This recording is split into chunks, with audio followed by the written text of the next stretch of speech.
Hello my lovelies, Captain TigerLily here, and we are back with another book suggestion vlog. And today are two very fun books.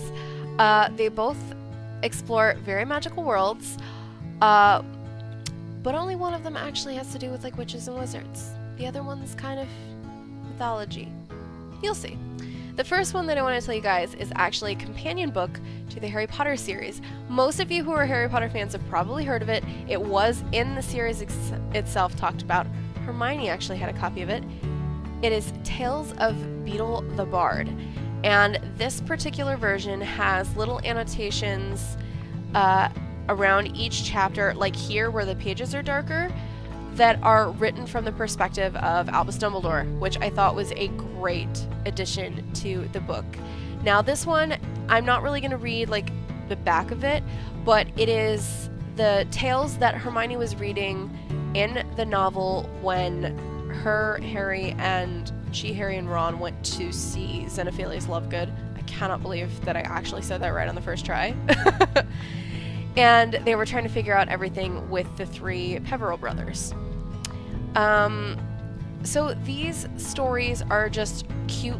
They're like the equivalent of, like, for us, like the Mother Goose, like fairy tale stories and stuff like that, like nursery rhymes and stuff like that. This is what the Wizarding World's equivalent of the old nursery rhymes or Grimm's fairy tales or anything like that. So if you guys have not had a chance to read this book, I would highly suggest it. It's a great little companion to the Harry Potter series, and right after reading the 7th book, I got this one, and going straight from the end of the 7th into reading this was just, it was the best way to end it, because you're like, oh, the story's over. Well, here's a little chunk about what happened in the story, but also the book was written like well before the, you know, within the Wizarding World was written before the events of Harry Potter take place. So I will leave a link down below for you guys to go check this out. I would highly suggest it. Now, before you judge me, the next book is a little beat up, but it's because it's one of my favorites and I have read it so many times.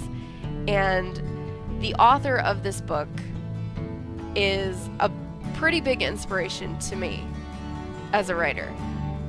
And the reason being, he tackles a lot of the same things that I like to tackle, which is a lot of mythological and historical inaccuracies of the past brought into a modern setting. And that would be the Percy Jackson and the Olympians series by Rick Riordan. I am obsessed with everything he writes. I love it so much. I actually just found out that he collaborated with an author, I think from India, to write a mythology story based in India, I believe, or around an Indian character, which I think is a great thing to do because he's already done Greek and Rome with the Percy Jackson series and with the Heroes of Olympus series, which is the next set of books that comes after the first 5. And then he went on to he's doing Magnus Chase and the Gods of Asgard, which is kind of like it's a similar style, I think, to Percy Jackson. I've only read part of the first one. I don't own it.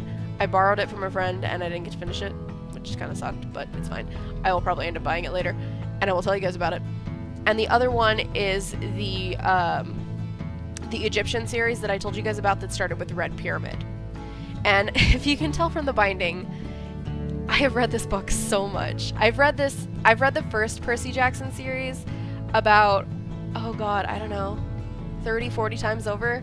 I've read like the 1 through 5 of the Percy Jackson series about 15, 20 times through, at least. So many times. I've read it so much. I don't even know how much I've read it. That's how much I've read it. So, I will read the back of the book for any of you who haven't read anything about Percy Jackson or didn't see the movies, which were crap, by the way. The movies were terrible, and I will tell you why after I read the back of the book. Percy Jackson is about to be kicked out of boarding school. Again. And that's the least of his troubles. Lately, mythological monsters and the gods of Mount Olympus seem to be walking straight out of the pages of Percy's Greek mythology textbooks and into his life. And worse, he's angered a few of them. Zeus's master lightning bolt has been stolen, and Percy is the prime suspect. Now, Percy and his friends have just 10 days to find and return Zeus's stolen property and bring peace to a warring Mount Olympus. But to succeed on his quest, Percy will have to do more than catch the true thief. He must come to terms with the father who abandoned him, solve the riddle of the oracle, which warns him of a betrayal by a friend, and unravel a treachery more powerful than the gods themselves. I am obsessed with mythology, which is a very big basis for the book that I'm writing, which I will tell you more about that when it gets a little bit closer to completion, just so you know, because I'm hoping that I can have at least a modest sale off of it. I'm planning on self-publishing, but if anybody has any suggestions, let me know down in the comments. Just saying. But yeah, I will tell you the 3 biggest things that I hated about the movie that was so much better in the book. 1. The age of the characters. In the movie, for those of you who haven't seen it, Percy Jackson is played by Logan Lerman, who, albeit has the personality for the character, but was 18, or playing an 18-year-old, 16-year-old, I don't know, he was like 18 or 19 or something like that when the movie was filmed. Percy Jackson is 12. You don't cast basically an adult to play a character who is supposed to be 12. And one of the other characters in there is played by Alexandria Daddario, who I love. She's a fantastic actress, but her character is supposed to be 12. That's not okay. I need them to redo the Percy Jackson series with the actual proper age cast, or at least if you're gonna cast the actor to play a 12-year-old, make sure that they're still a teenager, so they still look like they could be a 12-year-old. Like, Harry Potter didn't have any problems with that. Emma Watson was actually 10 when the Harry Potter series started. Like, it's not that difficult. But apparently, Percy Jackson was not allowed to do that. Second thing that I did not like about the movie. There is a character who showed up briefly in the second Percy Jackson movie, who actually had a bigger role in the first one. Or he was supposed to. That would be, for those of you who don't know mythology very well, the Greek god of wine, Dionysus. He's just not there in the movie. I don't like this. I am not okay with this. He was supposed to be there because he conveniently keeps forgetting Percy's name. It's kind of a thing. And he's just not there. And without him being there, it kind of takes away from, at least I felt it did, it kind of takes away the emphasis of the way the gods act around other demigods, or the way the gods act around each other from early on within the movie. And that you can see a lot earlier on in the book because Dionysus is there. It makes a lot more sense to just keep him there. So, the last thing is they changed the villain. Now, in the books, this is an important part of the story because the villain who's actually the villain in the books, there's a very specific reason he is the villain.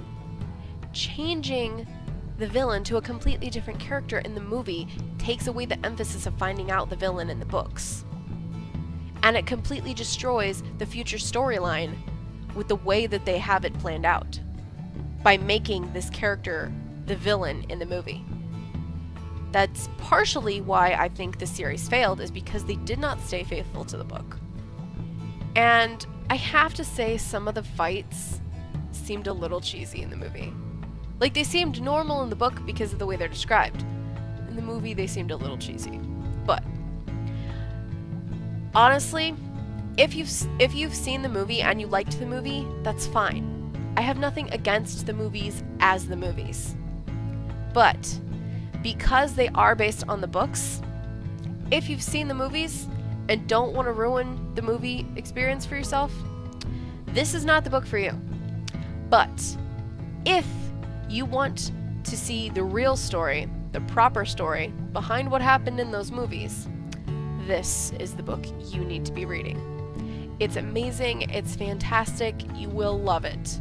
For anybody who loves mythology, this is the book for you. I will leave a link down to where you can buy the book down in the description below, and definitely let me know if you guys haven't read this, what you think of it, and if you have read it already, let me know what you guys thought of it. So, those are my 2 book suggestions for this week. Next week I will be back with something a little more interesting, to say the least. One of which is not all age appropriate. Just gonna say that now. It's not all age appropriate. You will understand as soon as I hold up the book. But for now, we will stick with the Tales of Beetle the Bard and the Percy Jackson and the Olympians, the Lightning Thief. So, if you guys liked the video, hit the like button down below and subscribe to my channel if you guys want to see more of my videos.